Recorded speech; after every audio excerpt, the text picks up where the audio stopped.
വീക്കെൻഡിന്റെ പുതിയൊരു എപ്പിസോഡിലേക്ക് എല്ലാവർക്കും സ്വാഗതം.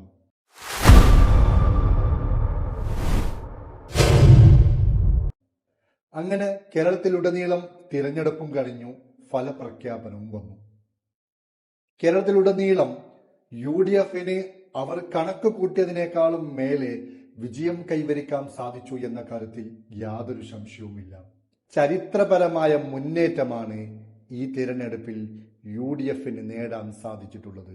സംസ്ഥാനത്തിന്റെ ഗ്രാമപഞ്ചായത്തുകളിലും നഗരസഭകളിലും വലിയ മുന്നേറ്റമാണ് UDF നേടിയിട്ടുള്ളത്. ഏകദേശം 649 തദ്ദേശ സ്ഥാപനങ്ങളിലേക്കാണ് UDF വിജയം കൈവരിക്കാൻ സാധിച്ചിട്ടുള്ളത്. എന്നാൽ ഈ തിരഞ്ഞെടുപ്പിൽ LDF-ന് കനത്ത പരാജയമാണ് ഉണ്ടായിട്ടുള്ളത്.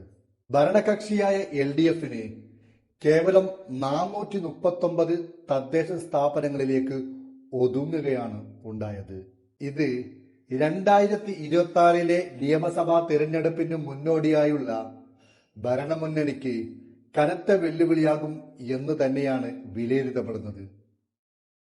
NDA BJP തിരുവനന്തപുരത്ത് കോർപ്പറേഷൻ പിടിച്ചെടുത്തുകൊണ്ട് മേയർ സ്ഥാനം നേടിക്കൊണ്ട് ഈ തെരഞ്ഞെടുപ്പിൽ വലിയ നേട്ടം ഉണ്ടാക്കാൻ സാധിച്ചു എന്ന് തന്നെ വേണം പറയാം. കൂടാതെ 29 തദ്ദേശ സ്ഥാപനങ്ങളിൽ ഭരണം പിടിച്ചെടുക്കാനും BJPക്ക് സാധിച്ചിട്ടുണ്ട്. കഴിഞ്ഞ 46 വർഷമായി BJP ഭരണം നടത്തുന്ന മധൂർ പഞ്ചായത്ത് ഇപ്രാവശ്യവും BJP തന്നെയാണ് അധികാരത്തിലേറിയിട്ടുള്ളത്. കഴിഞ്ഞ തവണ 20-ൽ 13 സീറ്റാണെങ്കിൽ ഇപ്രാവശ്യം 24-ൽ 15 സീറ്റുമായിട്ടാണ് അവർ അധികാരത്തിലേറിയിട്ടുള്ളത്. ഈ രാജ്യത്ത് ഒരു പാർട്ടി തുടരെ 50 വർഷം ഭരണം നടത്തുന്നു, ഒരു പഞ്ചായത്ത് ഭരണം നടത്തുന്നു എന്ന ബഹുമതിയോട് കൂടിയിട്ടാണ് അവർ ഇപ്രാവശ്യം അധികാരത്തിലേറിയിട്ടുള്ളത്. UDF-നെ സംബന്ധിച്ചിടത്തോളം കേരളത്തിൽ ഉണ്ടായ ചരിത്ര വിജയം മധൂർ പഞ്ചായത്തിലും ഉണ്ടായി എന്ന് തന്നെ വേണം പറയാൻ. കഴിഞ്ഞ തവണ 3 സീറ്റിലേക്ക് ഒതുങ്ങിപ്പോയ UDF ഇപ്രാവശ്യം 9 സീറ്റുമായിട്ടാണ് അവർ തെരഞ്ഞെടുപ്പിൽ വിജയിച്ചു വന്നിട്ടുള്ളത്. അതിൽ 9-ൽ 8 മുസ്ലിം ലീഗിൻ്റെതാണെന്ന വസ്തുത നാം കാണേണ്ടതുണ്ട്. LDF-നെ സംബന്ധിച്ചിടത്തോളം ഏറ്റവും നിരാശാജനകമായ ഒരു റിസൾട്ടാണ് ഉണ്ടായത്. കഴിഞ്ഞ തവണ 2 സീറ്റ് ഉണ്ടായിരുന്ന LDF-ന് ഇപ്രാവശ്യം മധൂരിൽ 1 സീറ്റ് പോലും ലഭിച്ചില്ല എന്നതും നാം കാണേണ്ടതുണ്ട്. BJP-യെ സംബന്ധിച്ചിടത്തോളം മധൂർ പഞ്ചായത്തിൽ അവർക്ക് തുടർ ഭരണം ലഭിച്ചുവെങ്കിലും അവരെ ഏറ്റവും നിരാശപ്പെടുത്തിയത് ബ്ലോക്ക് പഞ്ചായത്തിലെ പരാജയമാണ്.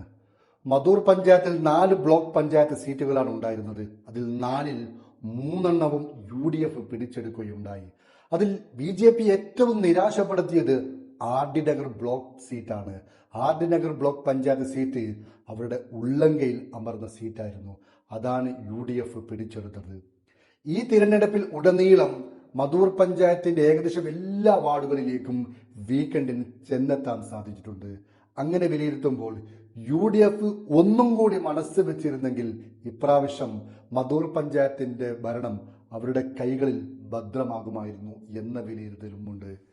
ഈ തിരഞ്ഞെടുപ്പിൽ വിജയിച്ച എല്ലാവർക്കും വീക്കെൻഡിന്റെ എല്ലാവിധ ആശംസകളും നേരുന്നു. ഇനി 2030 തിരഞ്ഞെടുപ്പാണ്. അതാകുമ്പോഴേക്കും മധൂർ പഞ്ചായത്ത് 2ആയി വിഭജിക്കുമോ എന്ന് നാം കാണേണ്ടതുണ്ട്. വീക്കെൻഡിന്റെ ഈ എപ്പിസോഡ് ഇവിടെ അവസാനിക്കുകയാണ്. വീക്കെൻഡിനെ കുറിച്ചുള്ള അഭിപ്രായങ്ങൾ നിങ്ങൾ താഴെ രേഖപ്പെടുത്തുക. തിരഞ്ഞെടുപ്പിന്റെ വിലയിരുത്തലുകൾ ഇവിടെ അവസാനിക്കുന്നു. പുതിയൊരു വിഷയവുമായി നമുക്ക് വീണ്ടും കാണാം. അതുവരേക്കും ബൈ ബൈ.